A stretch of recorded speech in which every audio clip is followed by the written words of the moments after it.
Hello everyone, welcome to the channel or welcome back.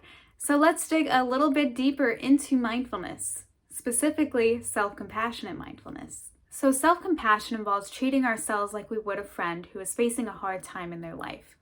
Being in the States and Western culture, we're very much taught to be kind to one another, especially when we're suffering. But we're never really taught how to do that for ourselves. So we can think of self-compassion as a practice where we learn to be a good friend to ourselves when we need it most. Or in other words, we learn to become an inner ally rather than an inner enemy.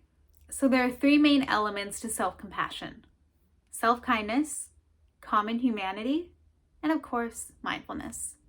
So let's dig in deeper into these three elements. So let's start with self-kindness.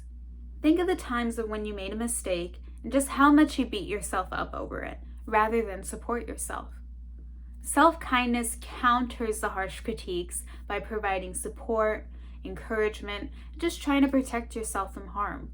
We want to be able to soothe and comfort ourselves in challenging situations by providing warmth and unconditional acceptance. Next, we have common humanity. This is where we are able to recognize that all humans are flawed works in progress, who fail, who make mistakes, and experience hardships in life. In self-compassion, we are able to acknowledge the unavoidable fact that life includes suffering for everyone, without exception. I know, it seems pretty obvious, but it can be hard to remember, especially if we believe that most things in life should turn out good for us, and when they don't, something is wrong. And more than likely, something is wrong with us. So then we feel alone and isolated in our suffering. But when we remember that it is a shared experience, that moment of suffering turns into a moment of connection with others. So the pain I feel in difficult times is the same that you feel. The circumstances may be different, the degree of pain may be different, but the basic experience of human suffering is the same. And lastly, we have mindfulness. One of my past videos actually covers mindfulness. If you want to check that out, hopefully I can link it here, clicky, click, click, click, click.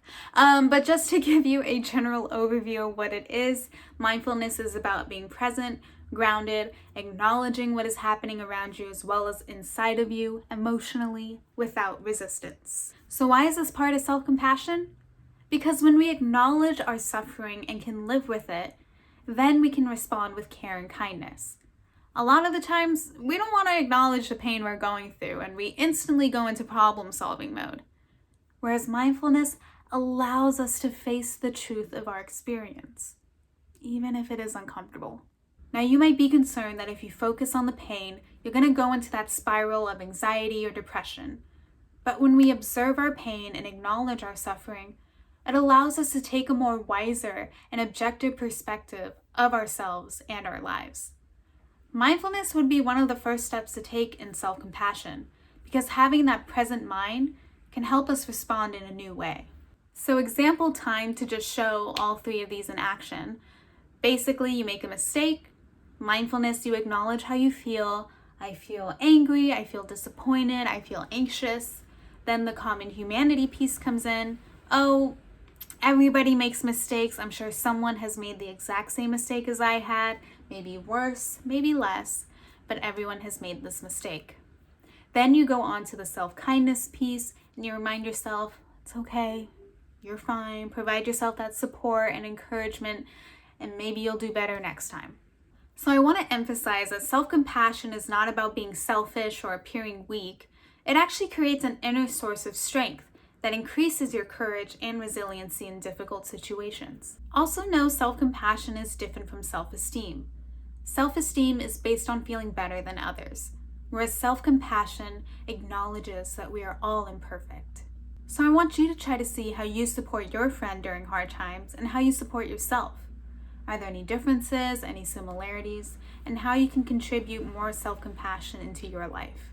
I feel like this whole time I've had hard times by Paramore stuck in my head. But anyways, I hope you all enjoyed the video. Bring some more self-compassion into your life. We all need some more. Don't forget to like, comment, subscribe, and share. Stay safe and stay healthy. I'll see you all in the next video. Bye!